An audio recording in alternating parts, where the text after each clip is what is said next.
এই কেন্দ্রের স্ট্রং রুমের বাইরে বিজেপির পক্ষ থেকেও বিক্ষোভ দেখানো হয়। স্ট্রং রুম দেখতে যাওয়া শ্যামপুকুরের বিজেপি প্রার্থী পূর্ণিমা চক্রবর্তী তিনি ক্ষোভ প্রকাশ করেন।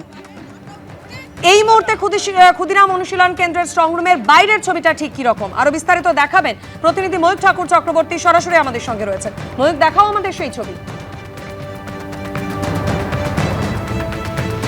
দেখো, এই মুহূর্তে ক্ষুদিরাম অনুশীলন কেন্দ্রের স্ট্রং রুমের ঠিক বাইরে আমরা রয়েছি। ছবিটা গতকাল যেটা দেখেছি এখনও কিন্তু অপরিবর্তিত রয়েছে, অর্থাৎ কেন্দ্রীয় বাহিনী এবং কলকাতা পুলিশ দুজনের তরফ থেকেই কিন্তু আধিকারিকদের এখানে ডিপ্লয় করা হয়েছে।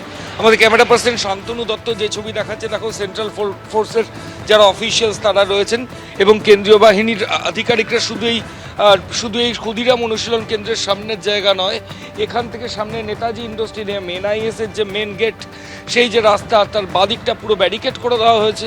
দেখো, এই ধরনের প্রায় 8 থেকে 9 ফুট উচ্চতার ব্যারিকেড করা হয়েছে যাতে কোনোভাবে কেউ ভেতরে না ঢুকতে পারেন। এই ধরনের ব্যারিকেড রয়েছে এবং ব্যারিকেডের ওপারেও কিন্তু কেন্দ্রীয় বাহিনীর জওয়ানরা দাঁড়িয়ে রয়েছেন। আমি ক্যামেরা পার্সন শান্তনুকে বলবো দেখানোর জন্য জওয়ানরা দাঁড়িয়ে রয়েছেন। আমরা নেতাজি ইন্ডোর স্টেডিয়াম এবং ক্ষুদিরাম অনুশীলন কেন্দ্র দুটোর মাঝামাঝি জায়গায় রয়েছি।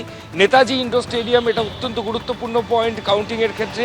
উত্তর কলকাতার শ্যামপুকুর, তার সঙ্গে কাশীপুর বেলগাছিয়া, এর পাশাপাশি মানিকতলা এবং বেলেঘাটা এই কেন্দ্রের কাউন্টিং আছে।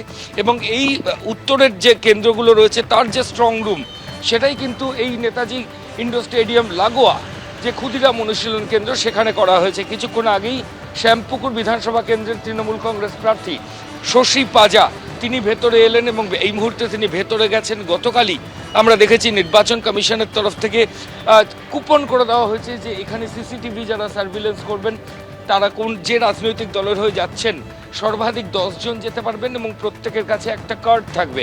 সেই কার্ড গতকাল ইলেকশন কমিশনের তরফ থেকে করা হয়। কিন্তু গতকালই পুলিশ আধিকারিকরা বলেছিলেন যে এখানে পুরো জায়গাটায় কোনো বাইরের প্রচুর রাজনৈতিক দলের সমর্থকরা চলে আসতে পারেন, একটা অন্যরকম অপ্রীতিকর পরিস্থিতি তৈরি হতে পারে। ঠিক সেই কারণেই পুলিশ আশেপাশে পুরো জোন কিন্তু নো পার্কিং এবং এখানে কাউকে ঘেঁষতে দেওয়া হচ্ছে না। এবং যেহেতু এটা কাউন্টিং স্টেশন এবং স্ট্রং রুম সংলগ্ন এরিয়া, ঠিক সেই কারণেই কিন্তু নিশ্ছিদ্র নিরাপত্তার ব্যবস্থা এই নেতাজি ইন্ডোর স্টেডিয়াম এবং পাশে ক্ষুদিরাম অনুশীলন কেন্দ্র সংলগ্ন জায়গায় করা হয়েছে। এবং সেই একই ছবি, প্রায় 10-12 ফুটের গার্ডরেল, তার সামনে সেন্ট্রাল ফোর্স, ভেতরে কলকাতা পুলিশ। কিছুক্ষণ আগে শশী পাজা তিনি যখন ভেতরে ঢুকতে গেলেন আমরা দেখলাম কেন্দ্রীয় বাহিনী তাকেও আটকেছিলেন।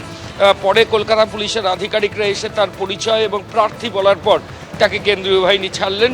এরকমই আঁটো নিরাপত্তার ছবি কিন্তু ক্ষুদিরাম অনুশীলন কেন্দ্রের বাইরে দেখতে পাওয়া যাচ্ছে। ধন্যবাদ ময়ূক। এবিপি আনন্দ, এগিয়ে থাকে, এগিয়ে রাখে।